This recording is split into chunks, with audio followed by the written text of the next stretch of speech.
you doing, my friends? Welcome to the Jovenshire channel, where we cover superheroes, comic books, video games, just all things geeky here in one little place, and you are watching the next episode of Where to Start. It's a little show that I like to do here on the channel, where we talk about, like, hey, if you like this superhero or this supervillain, then and you want to learn more about them, well, here's where you're going to need to start. And today we are talking about someone who's big, he's red, and he's grumpy, and I'm not talking about the Red Hulk, though. That would be a good episode. I'm not against that. Anyways, we are talking about Hellboy. That's right, summoned by Nazis, destined for evil, yada yada yada. We'll get there. Now, before we jump into where to start with Hellboy, I just want to say that if you like this video and you want to, you're going to want to hit the subscribe button, because if you like this one, you're going to like the other videos that we do here. I guarantee it. And if you would like to really support the channel for free, all you have to do is hit subscribe or, sign up for notifications, because you're going to have to go all Aerosmith here, because you're not going to want to miss a thing. Boom! Alright, jumping into Hellboy. Now, the first story that we're talking about is going to send us all the way back to 1994 for the Seed of Destruction. Now, technically, this is the first appearance of Hellboy,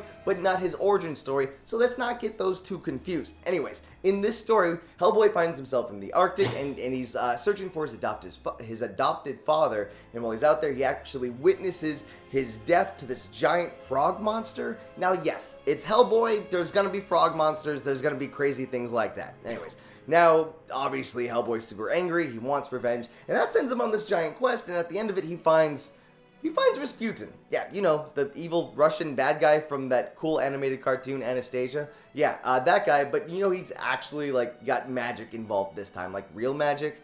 Though I don't know if we've ever proved that he didn't have, real magic in real life. Okay, I'm not gonna digress into that. Anyways, so there's this big fight that happens. There's fireballs. It's epic. Now, here's the thing. The fights in Hellboy always look amazing. But what makes this story, a must-read is, especially if you like the Guillermo del Toro movies, the first two Hellboy movies, you'll really see how much this first story influenced the mythos of Hellboy that you see for, the next 2 decades. So it's literally a good place to start. It's one of the first appearances, and it's a wonderful story that you'll see these characters that you saw in the movies. So I could not recommend it more.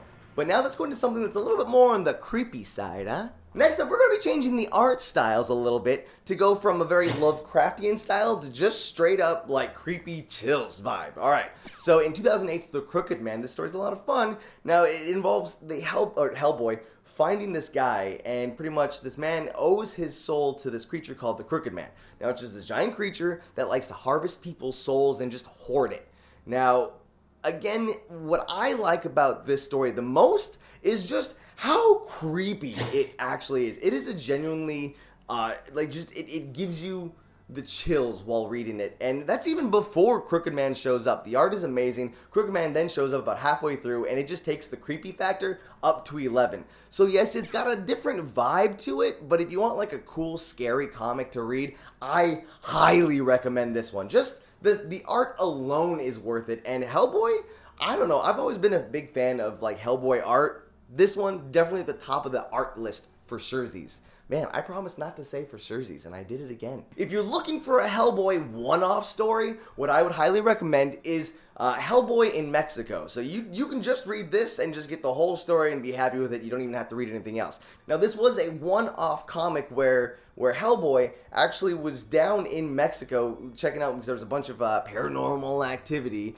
and while he was down there, he runs into these 3 brothers who are luchadors. Actually, they're ex-luchadors, because they wind up quitting the wrestling, luchador wrestling, so that they can fight monsters. So they go to him and they're like, hey, we had a 4th brother, but he's gone and we don't know where he's at. So they go looking for him, and they find this note that says that Hellboy needs to fight this luchador. And you can kind of see where we're going here. Anyways, Hellboy fights this other luchador, and of course, yes, this luchador is the 4th brother, but guess what? He's been turned into a vampire, and Hellboy has to kill him.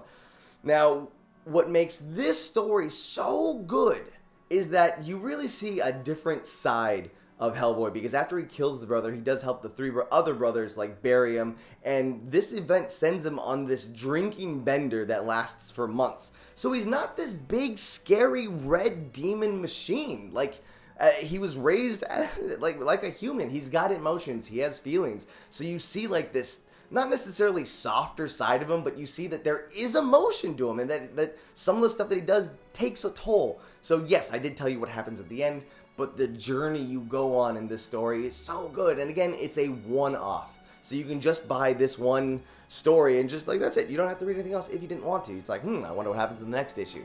That's when you just go read the other stories that I talked about. Anyways, that's it. That is where to start for Hellboy. I love the past 3 episodes that we talked about, Batman, Shazam, Captain Marvel, but these 3 stories just really resonate with me. I like Hellboy a lot. I love the art, the style, and if you're kind of like me and you want something that's not Marvel, DC sometimes, this is a good place to start. And this is a good place to start for that for Hellboy.